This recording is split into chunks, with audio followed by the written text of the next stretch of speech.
नमस्कार मित्रों, स्वागत है आपका हमारे चैनल में। आज आपके समझ अक्षय तृतीया की व्रत कथा एवं महत्व आपके समझ प्रस्तुत कर रही हूँ।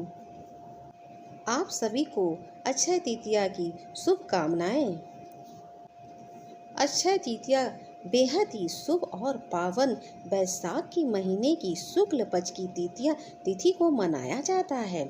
अक्षय का अर्थ होता है जिसका कभी क्षय ना हो या जिसका कभी नाश ना हो। इस दिन खरीदारी करना बहुत ही शुभ माना जाता है। सनातन धर्म में अक्षय तृतीया को बेहद खास त्यौहार माना जाता है। अक्षय तृतीया को अखा तीज के नाम से भी जाना जाता है। हिंदू पंचांग के अनुसार वैशाख मास के शुक्ल पक्ष की तृतीया तिथि को अक्षय तृतीया के नाम से जाना जाता है। अक्षय तृतीया के दिन माता लक्ष्मी और भगवान विष्णु की उपासना करने से जीवन में तरक्की होती है। अक्षय तृतीया के दिन सोना चांदी खरीदना काफी शुभ माना जाता है। पौराणिक ग्रंथों के अनुसार इस दिन किया गया शुभ एवं धार्मिक कार्यों के कारण अच्छा फल मिलता है। इस दिन सूर्य और चंद्रमा दोनों ही अपनी उच्च राशि विषम में होते हैं, इसलिए दोनों की सम्मिलित कृपा का फल अक्षय होता है। अक्षय का अर्थ है जिसका क्षय ना हो। माना जाता है कि इस तिथि को किए गए कार्यों का परिणाम अक्षय होता है। ऐसी मान्यता है कि इस दिन परशुराम नर नारायण हयग्रीव का अवतार हुआ था। इस दिन से बद्रीनाथ के कपाट भी खुलते हैं और इसी दिन वृंदावन में भगवान बांके बिहारी के चरणों के दर्शन होते हैं। अक्षय तृतीया का शुभ मुहूर्त 10 मई को सुबह 5:33 से लेकर दोपहर 12:18 तक रहेगा। इस शुभ मुहूर्त में आप सोना चांदी खरीदारी कर सकते हैं। हिंदू धर्म में वैशाख शुक्ल पक्ष की तिथि का विशेष महत्व बताया गया है। इस दिन देश भर में अक्षय तृतीया का महापर्व मनाया जाता है। पौराणिक ग्रंथों के अनुसार इस दिन किया गया शुभ एवं धार्मिक कार्य फल देता है। अक्षय तृतीया के अलावा इस तिथि में विष्णु जी के छठे अवतार भगवान परशुराम का जन्म भी हुआ था, इसलिए इस दिन को भगवान परशुराम की जयंती के रूप में भी मनाया जाता है। अक्षय तृतीया के शुभ दिन को लेकर यह भी मान्यता है कि इस दिन गंगा नदी स्वर्ग से धरती पर आई थी। साथ ही अक्षय तृतीया को अन्न एवं रसोई की देवी माँ अन्नपूर्णा का भी जन्म हुआ था। हिंदू धर्म में इस दिन के कई महत्व एवं इसे जुड़ी कई पौराणिक कथाएं भी प्रचलित हैं। चलिए इन कथाओं और महत्वों के बारे में बताते हैं। अक्षय तृतीया की व्रत कथा।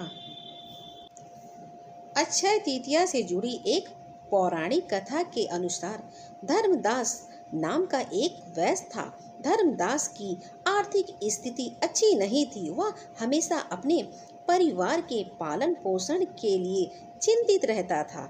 आर्थिक स्थिति ठीक न होते हुए भी वह स्वभाव से बहुत ही धार्मिक और दानी था।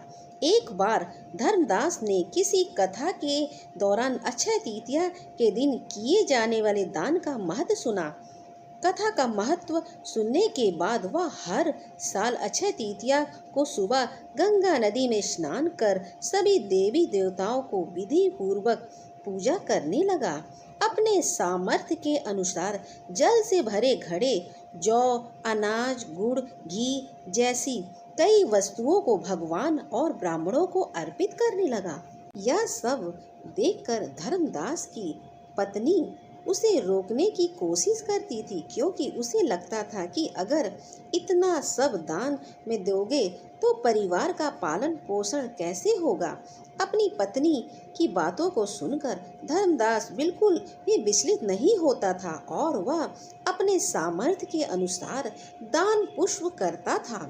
वृद्धावस्था में अनेक रोगों से ग्रसित होने के बावजूद भी धर्मदास अक्षय तृतीया के दिन व्रत एवं दान पुष्प किया करता था।